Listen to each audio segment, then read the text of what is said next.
Let's do this. The Cult of Hockey podcast by the faithful and for the faithful. I'm David Staples of the Edmonton Journal, and I'm here today with Bruce McCurdy. Hey, Bruce.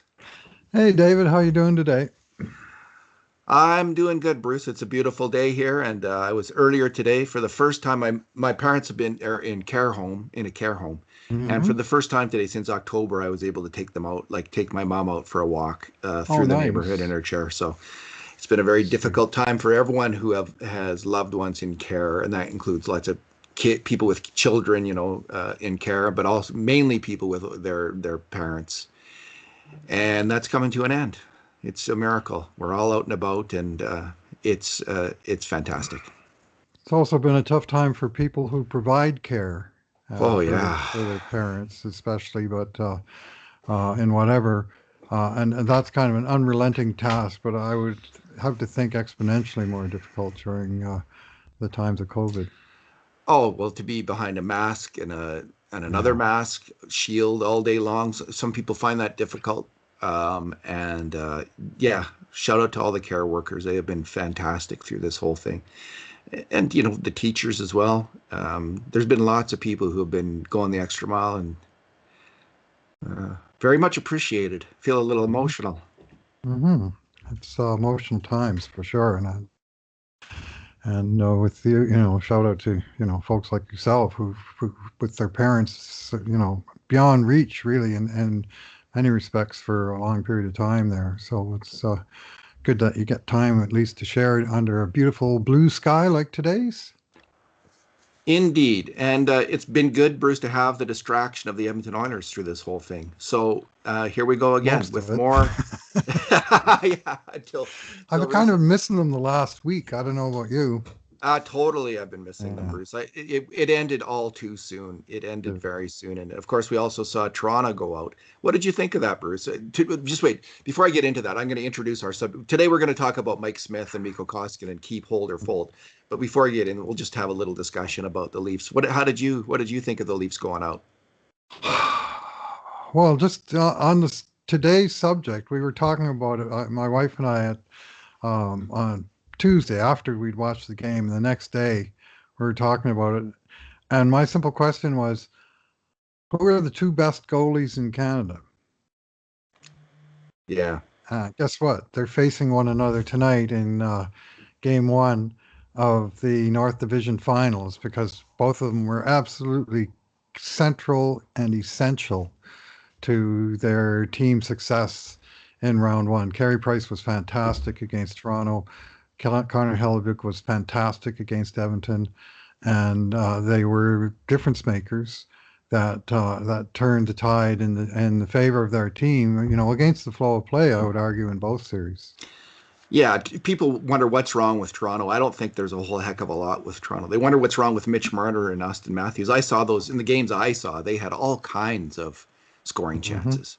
They were all around the net, and it was Price's great goaltending, which we saw earlier in this year against the Oilers, and some bad puck luck. Two things that so I don't think that actually there was a lot wrong with the Toronto Maple Leafs this year. I think they lost Muzzin and Tavares. Huge losses for that team in the playoffs. Absolutely critical losses at a critical moment of the season. And then in the biggest game of the year, their goalie let in a weak goal. That's often the difference in a big game, is one goal that will break your back. And Campbell didn't get that. Should have had that shot in the I think it was the second period, the first goal. The Gallagher goal. I mean, he just has to. You have to make that save, Bruce. And we've talked about this repeatedly at the Cult of Hockey, how that bad goal in a game, often that's it. There's no coming back from it. Like a really overwhelmingly good team can come back from it. Interestingly, Mike Smith, you could make an argument that Mike Smith in the regular season was the best goalie in Canada, Bruce, to get to our topic of the day. And he had the best save percentage this year, I believe, of all the Canadian goalies. Maybe the backup goalie in Montreal had a better save percentage. Jake Allen? Jake Allen of a goalie who played more than 20 games, but Mike Smith had he had a historic season, probably the best or one of the best seasons a goalie that age has ever had. Mm-hmm. So let's get into this subject, Bruce, by way of a comment from Elliot Friedman, because it was quite clarifying, somewhat clarifying, because there was some speculation in there. But let's face it, he's a very credible source, and when he says something, my ears really perk up. So let me see if I can find his. Oh, great! I closed the file where we have his comment. Anyway, he was asked, Bruce. He was asked about the Oilers buyouts, and at that point everyone was assuming the Oilers were going to buy out James Neal, and they Right. might not be buying out anybody else. And but what Friedman had to say was the following. Friedman also said it's possible the Oilers would buy out goalie Mikko Koskinen, who has 1 year left on a deal that pays him $4.5 million. And his quote is, "I got to think it's Koskinen. It's possible he's the guy, and maybe Neal. But the problem with Neal is he's on your cap for 4 years. I'm not as convinced about one. I think it's more likely to be Koskinen." So, he's kind of hedging his bets there. But I had been thinking until that moment that it's going to be James Neal, but could well be Koskinen. So let's just follow along with the logic there. If it is Koskinen, why do you think they Mm-hmm. would be doing that? What do you think of them doing, and why do you think they might be thinking that? Well, the difference between Koskinen and Neal, besides that extra year, is you can bury Neal somewhere in your lineup. Like, let's say the thinking is that the Oilers, uh, they don't want to buy out Neal this year and spend to the cap because they know next year they're facing a couple of pay increases that are coming down the pike for certainly for Darnell Nurse, and they have drawing a blank here, but player whose contract's expiring next year. Oh, Jesse Puljujarvi, yeah, Puljujarvi, who's almost certain to get a raise. and Ethan And if they, Bear. and if they're saying, well, we need to keep sort of uh, $4 or $5 million in the bank so we can give those guys a raise next year and not put ourselves right back into cap hell. One way to keep that money in reserve is just keep James Neal for one more year and then buy him out in 2022 and free up 3.8 million for that one season, and that would at that point be remaining on his salary. But then they can use that 3.8 million to help pay for those raises. Now he's got uh, whereas Mikko Koskinen, I mean, he's only got 1 year left, and a year from now, theoretically, his 4.5 million comes off the books. But where are you going to hide him, right? Are you going to? I mean, I guess you can waive him and send him to the AHL and save 1,075,000 or whatever it is Yeah. off of the salary cap. Um, but if you're going to keep him on your team, I mean, you've made this point often. He may be your number two goalie, but any night that the guy's playing, he's the essentially number one guy on your team. He's the one guy who's going to play 60 minutes. So if you've lost confidence in the guy, and I would suggest at this point the Oilers are pretty close to losing confidence in Mikko Koskinen, and many Oilers fans, in fact, have lost confidence in Mikko Koskinen, that if they've reached that point, they're going to want to try and move on from him in one way or another, and buyout is one way to achieve that. Yeah, that is the main argument. There's a couple arguments in favor of moving, and that's it. When your backup goalie's in, it's not like he's on the fourth line or the third pairing. Right. He's absolutely integral to whether you're going to win or lose that game. And this is all the more an issue for the Edmonton Oilers because Mike Smith has been injured, and he is older, and there is a higher likelihood that he's going to be injured again next year. He missed time this year, and what happened with the Oilers? I think they had a 3-6 record when Koskinen was the starting goalie to start the year. He was a part of that. He was outplayed by the other team's goalie many nights. So it's like having your top D-man just not up to snuff. You don't have that top D-man. You don't have that top line center. It's crucial that you have a backup goalie who's close, who can get the job done, like Allen did in Montreal this year when Carey Price was so weak in the regular season. Allen carried them through. So So Yeah. there's that, Bruce. There's this, and there's Smith. Here's the downside, and it's just the wizardry of trying to project goalie performance. I think it's I think it's one of the hardest things to do in hockey is to predict future goalie performance.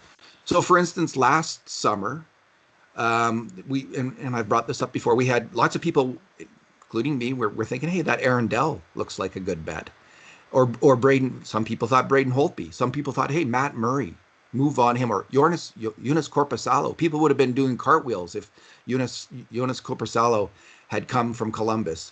Then there was all of those goalies. Every single one of them I mentioned just had a worse save percentage than Mikko Koskinen this year. Koskinen at 899. There was goalies, another group of goalies who had marginally better save percentages than Koskinen this year.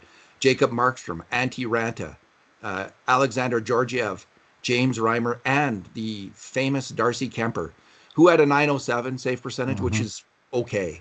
But, Yeah. the Oilers would have had to give up heavy, a lot to get Darcy Kemper. They would have had to made a major investment. Now, maybe he would have done better in Edmonton. We don't know that, but it's just fraught on a certain level, predicting how this is going to turn out. For all we know, Mikko Koskinen will return to the goalie that he was in 2019-20 and have a 917 save percentage, which was in the top half.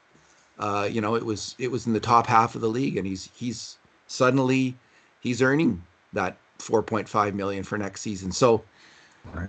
there's that. You're weighing those two things, which are this is not an easy decision, and it would even if they get someone that we all agree in the moment is the right choice, he could have a year like Matt Murray had this year, or Braden Holtby, or Aaron Dell.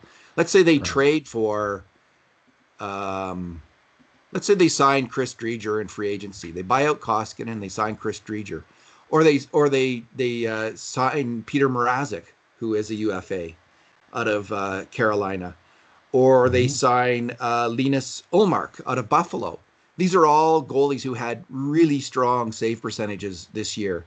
Driedger was ahead of Mike Smith, and Mrazek was tied with Mike Smith, and Ullmark just a little bit behind them.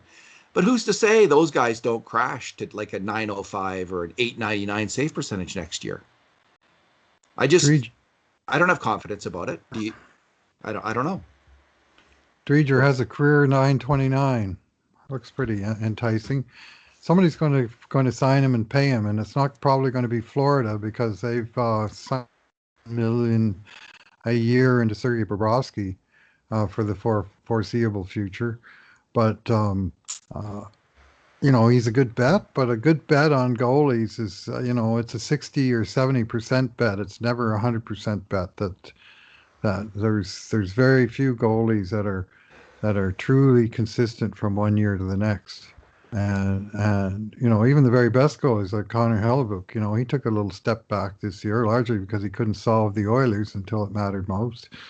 Not saying that he's available, but of the guys that are available, one of the reasons they're available is because they're maybe not as fully established as consistent high-level goaltenders. So, and I mean, even the bet the Oilers made that did pay off on Mike Smith, I mean, that was against the odds. There was an awful lot of people that were thinking that was just a poor bet, and it turned out, yes, he did have the top save percentage of any Canadian division goalie who played more than 10 games at 923. Jack Campbell was at 921, and Laurent Brossoit was at 918. And then only then do you get into Hellebuyck, and then way further down the page, Carey Price, who what was his save percentage? He was at 901. Just a hair above Mikko Koskinen, Bruce. Yeah. Like Carey Price. Seriously, like it is. So they could go with Peter Mrazek, right? They have Nedeljkovic, I think that's how you pronounce his name, in Carolina, who wasn't he on waivers earlier this year? He was. They were putting him on waivers. To me, David, this was the analytics move of the year from Tampa, which I'll credit analytics. From Carolina, just credits smart management. he was their number 3 goalie, and they had to put him on waivers if to get him to the taxi squad because they had 3 skaters they wanted to keep as extra players. So they put him on waivers, but they waited until another good goalie came down the pike, and they grabbed Anton Forsberg, Edmonton Oilers cut guy, that they put on waivers. And Carolina grabbed Forsberg, and they put Nedeljkovic on waivers the same day. And the reasoning behind it being that if they lost Nedeljkovic on waivers, at least they had a number 3 guy in the bank. And when Nedeljkovic, in fact, cleared waivers, they immediately moved on from Anton Forsberg and put him back on waivers, and Winnipeg claimed him. Absolutely screwed over the Oilers for a single one-day insurance policy for Carolina Hurricanes to have that other third goalie available in case they lost their third goalie. And it was just a smart, sort of totally cold-blooded move. Although it wouldn't look so smart now, Bruce, if someone had claimed Nedeljkovic, and he had moved on to another team. Then it suddenly maybe it doesn't turn out the way it does. But maybe they're riding Mrazek into the playoffs, and he's doing great. I don't know. I'm singling out the actual claim of Forsberg as being the move. The decision to waive Nedeljkovic, they thought highly of him, and they thought someone would claim him. And many suggested that Edmonton should claim Nedeljkovic to fill the hole that Carolina just created by taking Forsberg. So Edmonton was one of the places he was very likely to get claimed, but Edmonton did not make that move to claim Nedeljkovic. Can you imagine? And he wound up with a .932 save percentage, and he is now playing in the playoffs as Carolina's number 1 goalie, a guy who cleared waivers earlier this year. So there's just no telling at the goaltending position. It's famously known as voodoo. So knowing all that, Bruce, let's get to the big question. Mikko Koskinen, keep, hold, or fold. This is where we know. Just saying, with all that uncertainty, it does come down to these binary decisions. Is that the right word? Yeah. Like it's black or white. You gotta make the call as the GM, right? It's not like they gotta decide. So let's put ourselves. You're the guy. You're the man. Keep, hold, or fold, Bruce. I'm going to go with fold, and this is a player that I like, but I think it's time. They got to change up. They got to change up on the goaltending front, and folding doesn't necessarily mean buying him out. That is one option. Looking for a trade partner is another. Almost certainly with salary retention or taking a bad salary back the other way. But I don't mind the idea of trading a goalie who you don't want to use to a team that's looking for a backup goalie that maybe has a half decent but overpaid forward that they're willing to swap out from. And at least you're overpaying your money on a position where you can use the player. If you get let's call him a $4.5 million contract back on a forward with a year left, and the guy's a $2 million player. Well, you can use a $2 million forward, whereas, as discussed earlier, if you're not confident in your goalie, you don't want him. Every night you put him out there, he's your number 1, and you can't bury him in the lineup the same way. So maybe there's a deal on that type of thing to be worked out where you take an overpaid but useful forward, and I'm not even saying Koskinen won't bounce back next year. I'm just saying that his standing in Edmonton has fallen to the point that I think they will be looking to move on from him.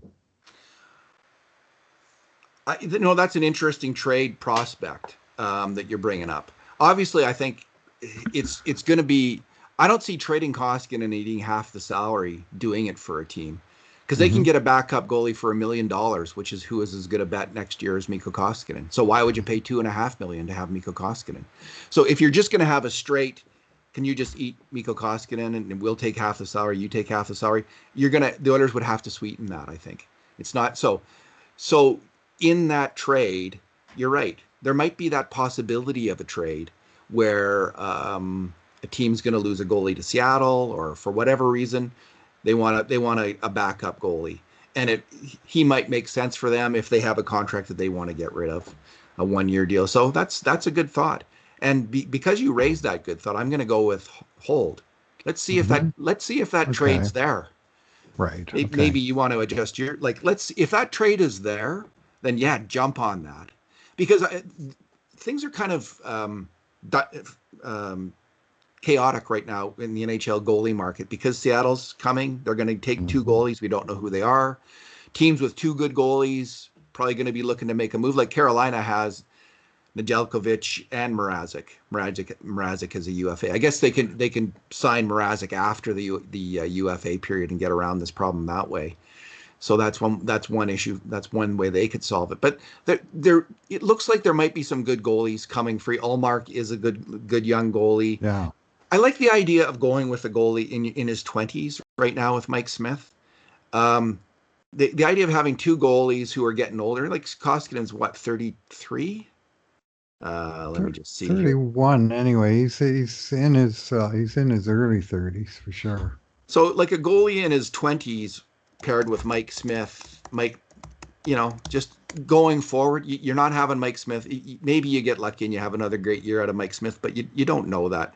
Mikko Koskinen's 32 right now. He'll be 33 in July.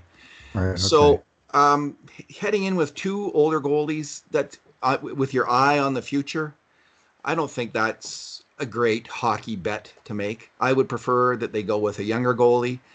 There's the possibility a good younger goalie will become popping free, kind of like in the Cam Talbot mode, maybe, if nothing else, this summer.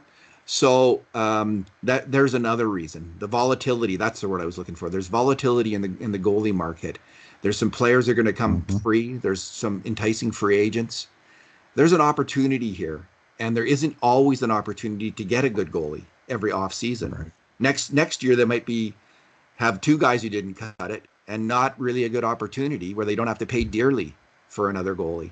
So I'm liking the idea of holding and seeing what you can get for Koskinen in a trade. If you can make a trade, then you jump on it and you go for that other goalie in a second. Bruce, but I will say this. I'm probably in your camp.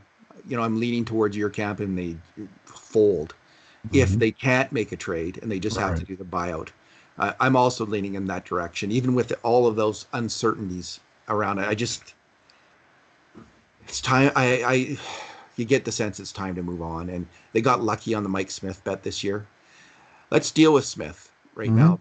Let's move this along. Mike Smith, keep, hold, or fold?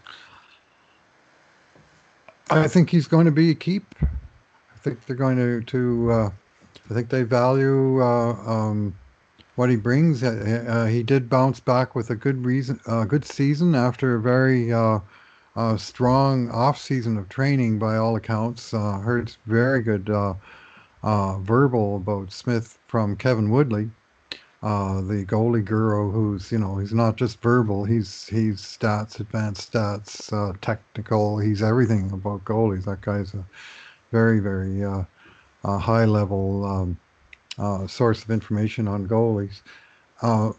Smith bounced back with an outstanding campaign. 923 save percentage, ranked him among the top handful in the league. 231 goals against average, same thing. And that save percentage, I've made this point before, but I will again. It's the reactive part of the goaltending position, but there's more to goaltending than that with the certain right players, and Mike Smith is one of them who will, can change the defensive structure of a team with his puck handling, puck retrieval, and puck handling skills. His ability to go out and field pucks before they reach the corner in front of the goal line, before they get into the no-go zone, and then to distribute it and save the defenseman from heavy forechecking, from taking more of a physical pounding, and be the sort of the third defenseman, to use an older term about puck handling goalies. I personally do think that has a lot of value, and I think the Oilers feel the same way. I think that's one of the reasons that Tippett consistently went to Smith much more often than Koskinen this year was that uh, the team structure had to change when Koskinen came in net. So more and more he just played in the back-to-backs, and Smith was, if he was available and reasonably fresh, he was the choice. And that has a part of it. And I also think they like his cockiness and his leadership. To me the Oilers were um, uh, they looked like a more confident team when Mike Smith was in net. And I mean, part of that came obviously from Smith himself, but I think some of it did um, uh, impact the team to some degree as well. Uh, Here's that is the not analytical, but it's observational. But I've observed it for 2 years now. so if a goalie had the season that Mike Smith just had, and he was in his 20s, there'd be just absolute, or early 30s, absolutely no question you'd be bringing him back, right? So this is what we call After a bidding war. After a bidding war. This is what we call ageism. But Bruce, Mm-hmm. in hockey, if you're not ageist, your eye is not on the ball, because players' performance decreases with age, often dramatically, often rapidly. Mm-hmm. So the interesting thing, there's this weird thing though, Bruce, with some of these older goalies. Generally speaking, the older goalies, when they fall off a cliff, they're done. It's over. But there's a handful of goalies who not only have one good season past the age of 39. So this is Mike Smith's 39-year-old season coming up. He'll be 39 at the start of the season. Right. So this is how I'm rating these goalies. So they're 39-year-old and over season. The goalies who tend to have one good year at that age tend to have a number of them. It's this weird thing, and it's very difficult to predict, because it's not necessarily the best goalie who ever lived. Some of them are. Mm-hmm. Some of them are in that category of the Hall of Fame goalies who are the best goalies of all time. But some of them, Plant and Hasek. But some of them who have had good years, George Hainsworth, 40. Okay, let's go through them. So there's Jacques Plante, who over the age of had 5 really good seasons after the age of 39. 5 seasons where he was one of the best goalies in the NHL. There's Johnny Bower, who wasn't a great goalie as a younger man, who was in the minors as a younger player for a long time. And he had 4 great seasons after the age of 39. There's Gump Worsley, who had 2 of his best years at ages 39 and 42. There's Hainsworth, who's a Hall of Fame goalie, who had great years at 40, 41, and 42. There's Ed Belfour, who's kind of more of a comparable, I think, for Mike Smith. Yeah. Still going strong at 40 and 41. There's Dwayne Rollison, another strong comparison for Mike Smith, who at ages 39 and 40 was going strong. And then there's Hasek, who had great years at 40, 41, and 42. That's it. That's the list. Mm-hmm. It's not a big list. It's a small, but does Mike Smith stand out glaringly as someone who doesn't belong on that list? Is there a chance he could be on that list and have good seasons at 39, 40, 41, maybe even 42? It's a non-zero chance. Bruce, I would put it at 20%. Like having another good year, I'm going to say that's at like 50, 60%. Mm-hmm. At having 2 good years, it's more like a third, 30%. But these are fairly, when it comes to with goalies, and you're making bets on goalies and what you're going to pay for Mike Smith, this is it's actually kind of an enticing bet to make. That's how I see it. So I'm definitely in the keep camp. Yeah, well, I like Rollison and Belfour as comparables because of the edge that they played with, and they're just their whole sort of demeanor and the pipes. And Rollison, the Oilers signed him to a 3-year extension in 2006, which, as I recall, took him from his age 36 through 39 seasons. And then they moved on from him. But he was still an effective goalie in 2012, was it? That maybe it was 2011 with Tampa Bay. When they lost, 2011, they lost to Boston 1-0 in Game 7, if I've got my memory intact.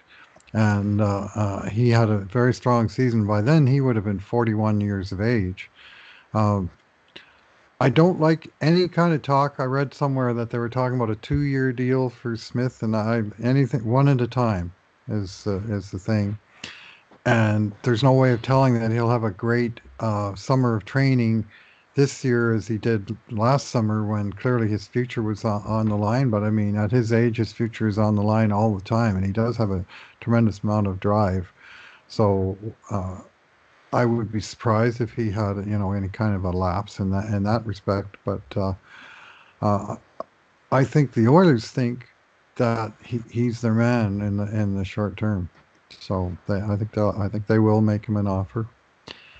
And one of the inevitable laws of hockey contracts, the value contracts always seem to expire right away, and the boat anchor contracts always seem to have years of term remaining. And if you want to look at the Oilers goaltending uh, situation right now, you have an example of each of those things.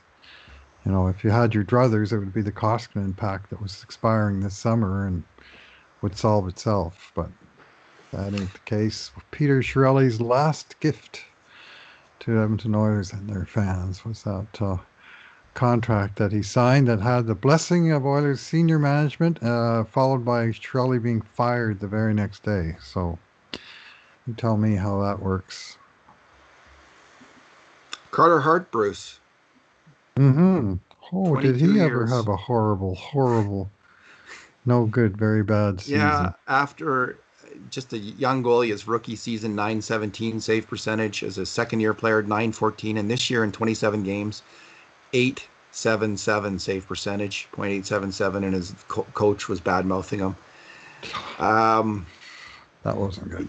Yeah, there is going to be, I think, an interesting goalie who's going to look good to all of us, who will pop free, and the Oilers Mm-hmm. probably are going to be able to get at a decent price. So that's why I just think the market's bad. The Oilers are in tough with having to buy out a goalie this year if that's the way they go. Right. But there's that blessing in disguise. This is a good market, I think, for a goalie. There's going to be a goalie that looks, when they sign him, we're all going to think, hey, that goalie has a lot of promise. That looks like a good bet that the Oilers are making. So it's not total bad luck, because I remember some summers, Bruce, where it just seems like who could they possibly get where the Oilers have needed a goalie, and there's no one out there. You think, oh, he's gonna come to the Oilers. This is gonna fall their way, and they're gonna get a good player. So Mm-hmm. maybe I'm incorrect. Last summer it looked like there was a lot of goalies too, and then one by one, right? They went to the other teams. First day, they were mostly gone. Yeah, and then the Oilers ended up with Mike Smith. Lo and behold, we all lost. Many lost their minds. Some were kind Mm-hmm. of, and then you were kind of, well, maybe. I I wasn't in love with Mike Smith, but I didn't mind the contract. I thought they did a pretty good job in sort of bringing down his both his base salary and his bonus structure significantly.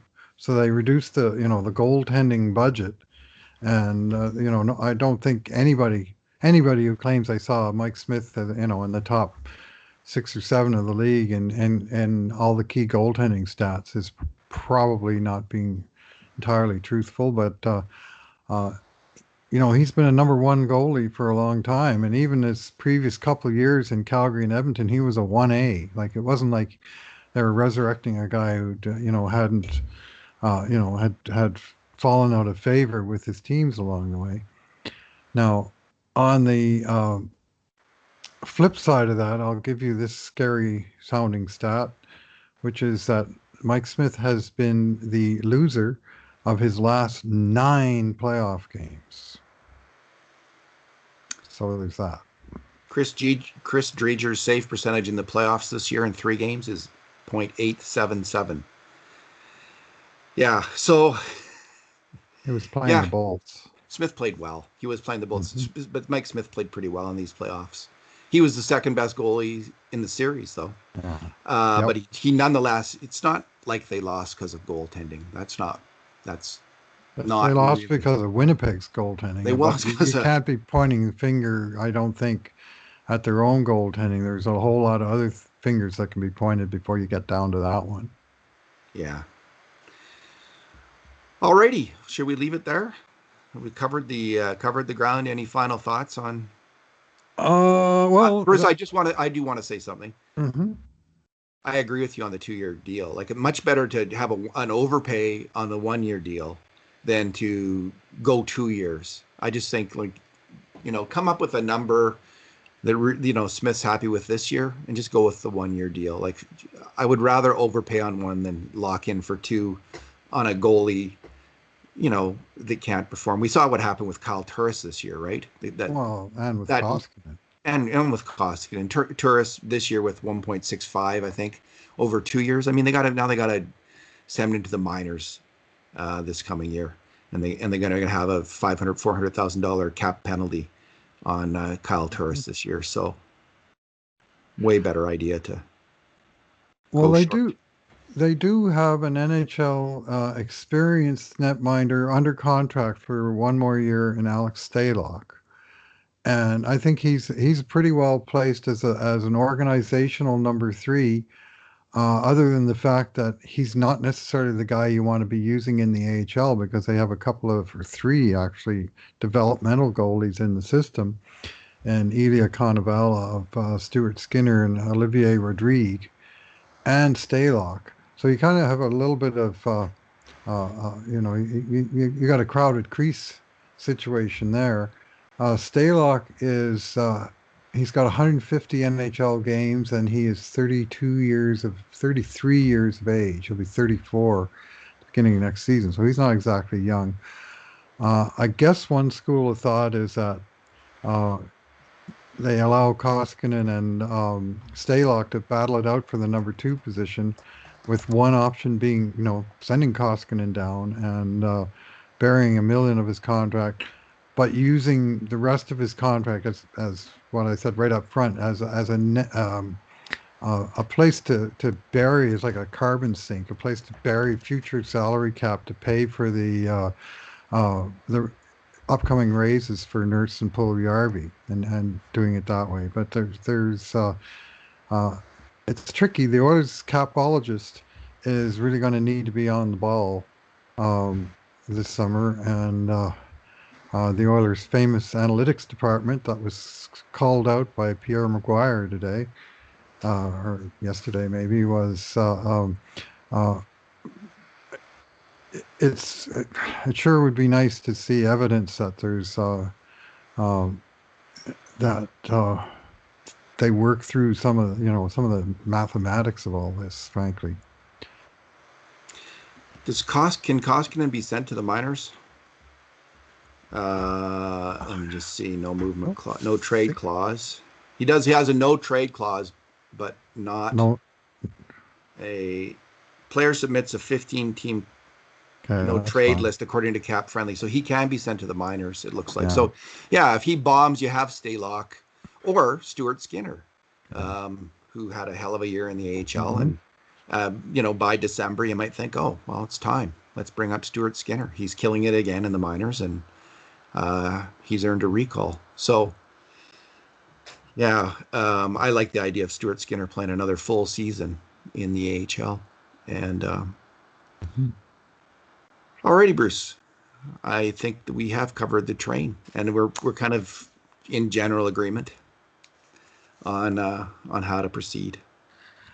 Yeah, 1 year deals. The one thing that I'm concerned about is if you go out and you you go out and sign a Jacob Markstrom, let alone a Sergei Bobrovsky, to a long-term big money deal, that you're locking the door on your own goaltending prospects, of which there are three that have decent um, possible futures. So if you get a 1 year goalie and you see what happens with Skinner and Konovalov and Rodrigue, and maybe it's a situation, it sure would be different for the Oilers to actually develop their own goalie within the system, wouldn't it, though? Yeah. Hey, just one little more piece of news. There was talk about Zach Hyman. There's been ongoing talk in Edmonton about Zach Hyman. Bob Stauffer of Oilers now floated the idea of Zach Hyman at 6 years, $6 million. Ooh. Yeah, that was my reaction. He's Ooh. 29 years old. I just Ooh. had visions of David Clarkson floating in my head. Now Yeah, Hyman's he's been more better than your consistent. Clarkson. He's been more consistently good than David Clarkson. But Oh God, he's He's a 29 years old. 40-point scorer. You know, is his, Yeah. I guess if you prorate it, he's a 50 plus point scorer, but he's a very good player, good glue player. 6x6. How about we develop our own Zach Hyman? You know, how about that? Yeah. How about going that route instead of, I just, man, Mhm. that was frightening to hear that. And as a possibility, it did not encourage me. I'm just so leery of signing players into like, Zach Hyman in his 20s, late 20s, is probably a hell of a player, is a hell of a player. League outscorer. He's plus Yeah, double digits for 4 years in a row. He's been, solid in plus 15, 20 range. yeah, But which man. is, but he's playing with some pretty nice mates in Uh, Toronto, and he would here. I mean, he would solve some problems, but that salary would create some different problems. on the other hand, Bruce, here I've been talking about we need our Kunitz. We need our Hmm. Kunitz, right? Yeah, And well, Kunitz was he's that Kunitz was kind of about player. that age, right, when he went to Pittsburgh, and Hmm. probably at a similar percentage of the cap when he went to Pittsburgh. So there you have it. So my initial reaction was like, oh, no. But then, to be consistent, I have been asking exactly for this player, so I'll have to think about it. Well, I just was wondering what your initial thought was. Like the player, Yeah, but 6x6 kind of makes my skin crawl a little bit, especially the first six. 6 years. But yeah, maybe that's what it's going to take to for whoever gets this guy on free agency might have to go deep, and at a certain point you got to say, well, how is he really going to be worth that when he's 35 years old in 5 years time? no, So he will not be. All right. Thanks, Bruce. Thanks for talking today. thanks for listening, everyone. And in the meantime, and in between times, this has been another edition of the Cult of Hockey podcast.